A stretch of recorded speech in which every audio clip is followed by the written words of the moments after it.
Estamos en la Estación Experimental Agrícola de Gurabo, de la Universidad de Puerto Rico, en el proyecto de Agrotropical, que es nuestra empresa. Llevamos a cabo producción agrícola de hortalizas y farináceos. Este pasado año 2015 atravesamos la sequía más intensa que se ha registrado acá en Gurabo, como en esta zona centro-oriental de Puerto Rico.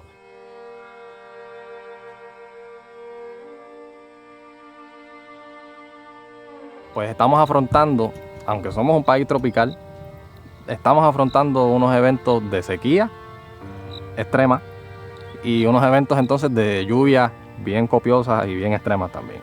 En ese sentido, nosotros los agricultores definitivamente tenemos que insertar ya las prácticas de manejo eficiente de aguas en la finca, y eso incluye las siembras al contorno topográfico y los sistemas de riego diseñados para cada lugar.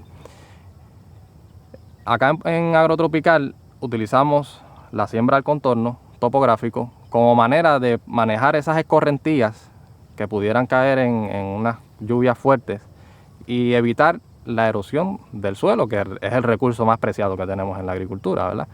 De esa forma, lo que hacemos es que reducimos la velocidad por la cual se transporta el agua en el suelo cuando cae un evento de lluvia fuerte, y la vamos esparciendo uniformemente por ese predio, ¿verdad? Y le damos eventualmente una salida del predio, evitando que se nos apose el agua, que es uno de los problemas grandes que pudiéramos tener si no diseñamos correctamente ese manejo de agua. Se aposó el agua, ahí las plagas, nematodos, hongos, etcétera, van a ser más fuertes, ¿verdad? Y basado en esas líneas del contorno topográfico es que nosotros acá diseñamos la dirección de los bancos de siembra. Y luego que hicimos los bancos de siembra, pusimos el plástico gris, que es el plastic mulch, ¿verdad? Y ese plástico nos ayuda grandemente a poder controlar el manejo de malezas en el cultivo del ají dulce. Si no fuera por el plástico que utilizamos en este caso aquí, pues la utilización de herbicidas pues entonces tendría que ser mucho más agresiva. De esa forma, pues además del costo del herbicida, pues está el elemento del impacto ambiental de utilizar el herbicida, y además que corremos el riesgo de poder en esa aspersión del herbicida dañar nuestro cultivo principal. Además de los cultivos principales, que en este caso el ají dulce y la calabaza, también sembramos otras plantas. Como pueden ver atrás nuestro, pues tenemos gandul, y este gandul hemos visto que es un poco dulce para la mosca blanca y otros insectos chupadores, que pudieran ser una alerta con respecto a la gente que nos diga no siembre ese gandul ahí porque te va a afectar el ají dulce. Pero lo que vemos es que ese gandul, al tener estos otros insectos aparentemente dañinos, entre comillas, atraen insectos depredadores. Ahí están las mariquitas, está el lacewing, otros insectos que son muy buenos como depredadores y control biológico en nuestro sistema. Y eso nos ha llevado, al fin y al cabo, de que no necesitamos utilizar ningún químico para poder suprimir alguna plaga que nos llegue, como sería la mosca blanca misma en el ají dulce, etcétera. Y produjimos, pues, ají dulce de primera, ¿verdad? Esto es lo que producimos sin ninguna utilización de plaguicidas. Así que entendemos que estas tecnologías definitivamente funcionan. Cuando hablamos con los colegas agricultores, los retos que mayormente afrontamos quienes producimos este tipo de productos es precisamente el manejo de las plagas. La cigatoca negra, que es un hongo que ataca la hoja del plátano y de los guineos también. Los nemátodos fitopatógenos, que son los nemátodos que nos hacen daño en las raíces, son estas principales plagas que nos atacan y representan un reto grande para nosotros manejar. ¿Y qué ocurre? Que hasta el momento todo el manejo que se hace para estas plagas consiste de un manejo de utilización de agroquímicos, los cuales pues sabemos que tienen algunos problemas con respecto al daño que hacen al ambiente, a los usuarios que aplican estos plaguicidas, y a la misma vez van a continuar aumentando el costo de la producción, ¿verdad? Los plaguicidas no van a bajar de precio, van a seguir aumentando. Y en ese sentido es que ahí es que tenemos que realmente esforzarnos en poder localizar, identificar, adaptar estas tecnologías que nos ayuden a vencer esos retos en un proceso de transición. Un agricultor que desea hacer prácticas sustentables, pues tiene que adaptar adaptar esas prácticas a su país, ¿verdad? En este caso, pues en Puerto Rico podemos utilizar cobertoras. Las cobertoras no solamente mejoran el suelo, sino que cubren todo el suelo para evitar que los hierbajos crezcan, ¿verdad? Porque en Puerto Rico pues no tenemos toda la mano de obra para ir y talar todo a mano, ¿verdad? O con trimmer. Así es que usamos una tecnología que es una cobertura para evitar que crezcan esos hierbajos. Aprendimos sobre el tema de sustentabilidad, el cual aprendimos a través de los esfuerzos que lleva a cabo el Dr. Joaquín Chong en la estación experimental. Vimos rápidamente una conexión con lo que era la visión nuestra con respecto principalmente a reducir la cantidad de plaguicidas que utilizábamos. Y en este caso así es que nosotros llegamos a las plantas cobertoras. Yo como platanero quería poder producir plátano sin tener que utilizar la cantidad que se utiliza para manejar los nemátodos, por ejemplo, del suelo. Y ahí fue que, buscando alternativas para hacer eso, encontramos las plantas cobertoras, las cuales pues tienen capacidad precisamente de suprimir los nemátodos del suelo. ¿Cómo nos adaptamos aquí a no usar tanto herbicida? Pues no podemos llevar un montón de personas a deshiervar la finca, ¿verdad? Tenemos que usar otras metodologías, otras tecnologías, y eso es una cobertora, ¿verdad? Una planta que cubre ahí un nicho que no permite que crezcan unos hierbajos, ¿verdad?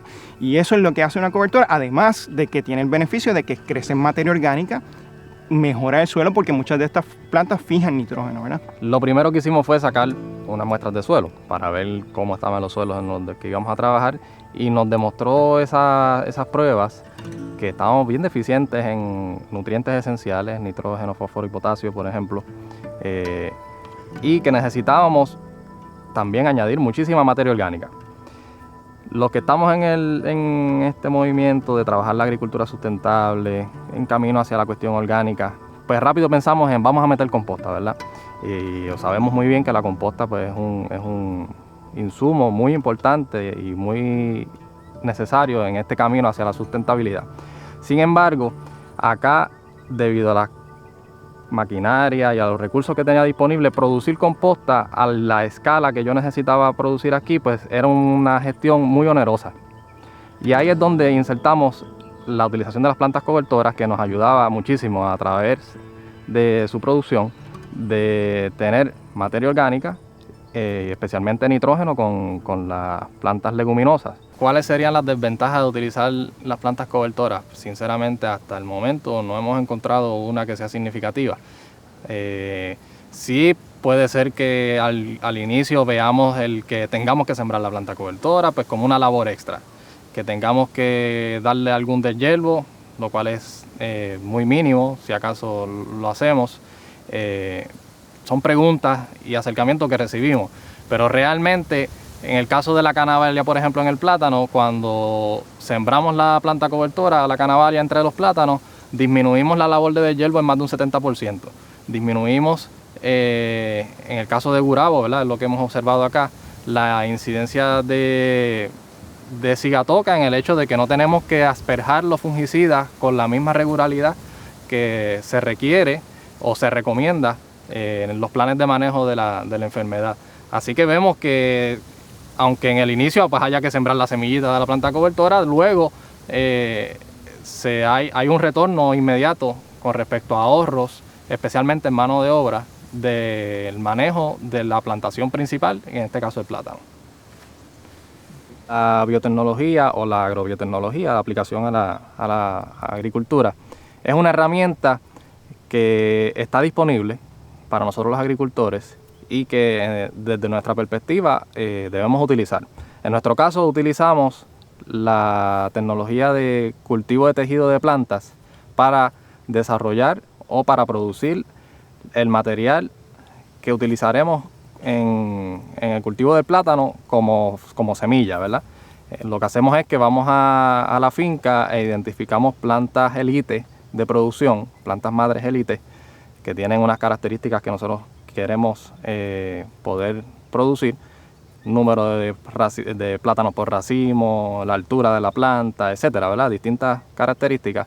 Y lo que vamos a es a obtener ese material de semilla y lo vamos a trabajar a través de cultivo de tejido en plantas en el laboratorio, y lo que vamos a producir son plantas con esa misma capacidad de producción a nivel genético.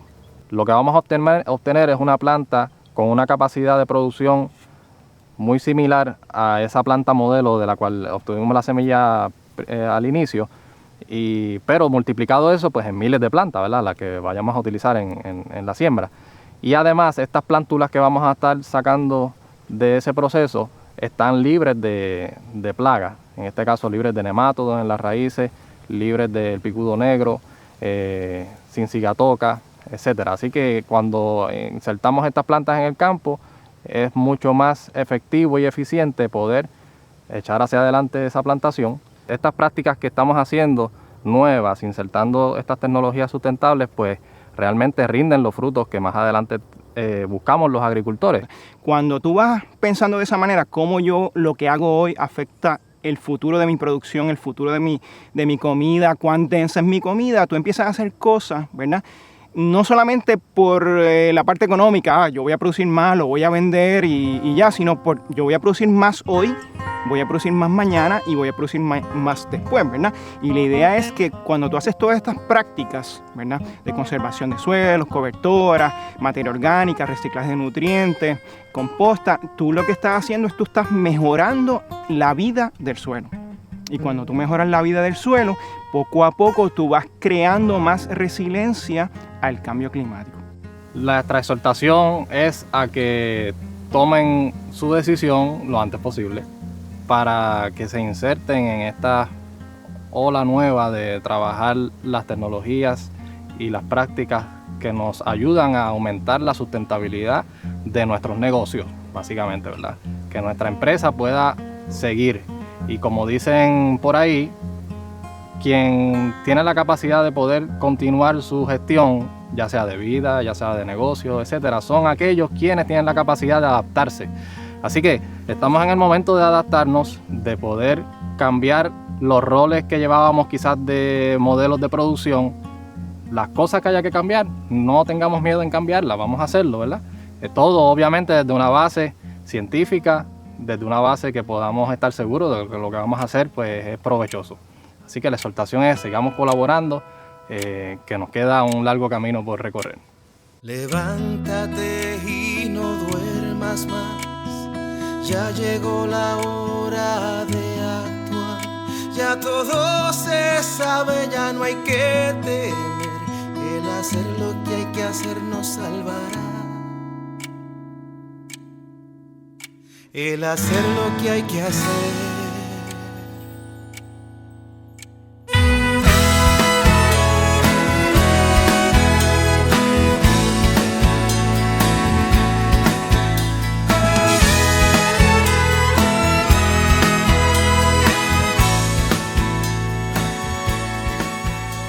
El momento ha llegado, ya no existe.